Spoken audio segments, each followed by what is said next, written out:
Hey, welcome to the One Piece at a Time Distilling Institute with your host, the alchemist of Indiana's Black Forest, Alan Bishop.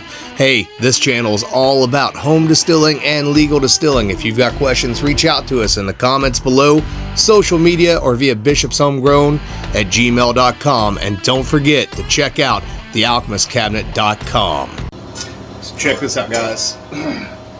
I got a new Badmo barrel, a Pinot Noir barrel to play with. And on top of that,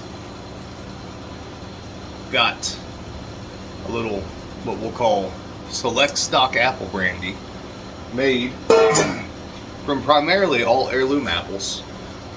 This is a blend that I made for myself of 3 different years of apple brandy. Some of it's chaptalized, some of it isn't. It's been sitting on both new oak as well as French oak staves for probably coming up on 8 or 9 months now. And it's really come together nicely. Now, when I first opened it up and pulled it out, I like to evaluate things, as you know. The nose was not the most appealing nose I'd ever had, but I pulled some out, I aerated it a bit, bruised the brandy, if you will. Now it's just beautiful, beautiful apple notes, baking spices, a lot of nutmeg, almost apple crisp. Honestly, in my opinion, better than anything I've ever made professionally as far as apple brandy goes. But I expect that, considering that this was made of heirloom apples collected locally in the wild. It could use a little more backbone, I guess, maybe a little more structure. I'm actually sort of surprised at how much structure is here, considering that there was only one small batch of this that was made with the fruit in the still. But overall, that's pretty damn nice on the nose. Now, why am I talking about what it smells like? Because I'm going to evaluate the whole thing before I waste a Badmo barrel. As you guys know, man, Ben A is turning out these little Badmo barrels as fast as he can. He has literally become a cooperage in a short amount of time, right? And this is no ordinary Badmo barrel, because that Pinot Noir barrel head, and it's like toasted marshmallow, almost cacao nib, just gorgeous. So a little bit of smoke, by the way, in there. So I'm thinking that this apple crisp type apple brandy and this toasted smoky marshmallow thing, they need to make deep, passionate, ugly love is what they need to do. I wanted to share that with you. Now listen, I know, guys, it's hard to get a Badmo barrel because you have to get on the list and all that stuff.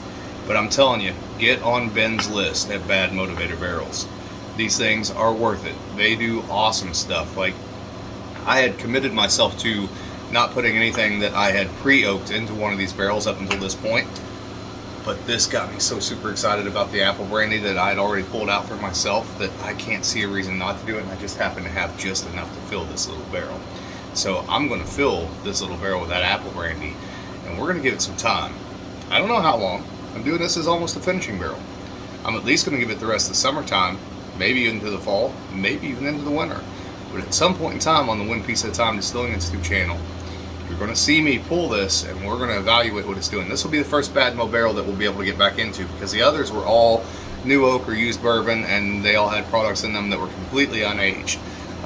In fact, I went through the entire inventory of things that I have to see if I had anything that I thought should fit this barrel, because I don't want to just make something new to fit the barrel on this instance.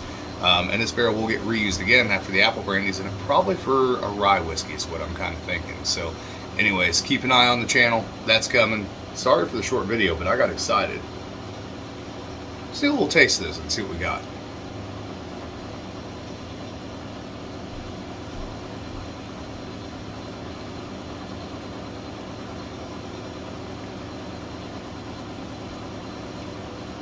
There's actually a little apple juice sort of flavor on that. There's some dark fruits in there. Maybe some blood plum. Just a little bit of cinnamon. There's no real pepperiness to it. There's a little grains of paradise, probably from the French oak in particular. The tannic structure is very nice. It's not overwhelming. I'm surprised for how long that has had oak setting on it.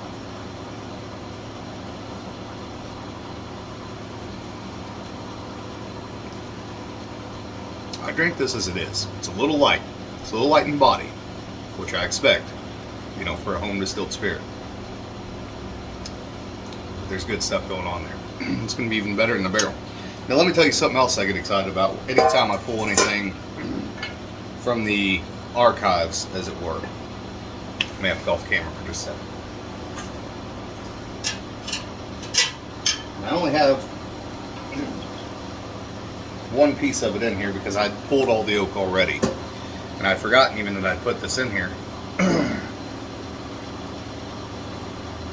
It's a little piece of 2 char, medium plus toast oak. Now I could use that to put on something else, but having access to Badmotivator barrels, that just seems like a waste of time to me at this point. Although it smells wonderful.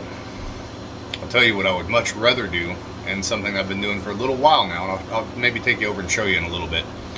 I like to take my old used oak like this. I throw it in a big jar at the bottom of the jar. And on top of that, I go down to the store. And some of you cigar aficionados might laugh at me, but don't laugh until you try it. Don't knock it until you try it. I buy some backwood cigars, just regular old backwood cigars. They're cheap cigars, but they're made out of good high quality tobacco. I put this in the bottom of that jar like a humidor, wet still as it is. And I package those cigars, open obviously, take the cigars out. I lay those cigars up on top of that wood and let it absorb all that spirituous goodness. It makes a very, very resinous cigar that is very representative of the spirit that this oak was on. And it's cheap. And let me tell you another little secret.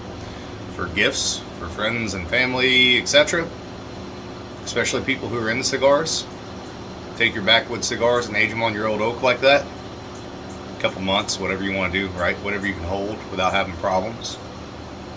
Then take a cigar clipper and clip the messy end off of there. People think they have a high dollar cigar. I've had multiple people that really know cigars ask me where the hell I got those from. And that's the secret. It's not anything fancy, it's not anything high dollar, but it's damn good. Alright guys. One more note on that apple brandy. I just went back to it after it set for a minute. Lots and lots and lots of vanilla. Tons of it even. Almost like, I don't even know how to explain it.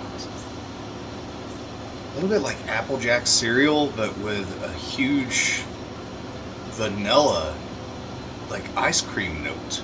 Like homemade ice cream. Almost smells like a syrup. I can't wait to see what this barrel's going to do to it, guys. I think you'll enjoy it too. Alright, here you go. Here's a little cigar dispenser I mentioned for the backwood cigars.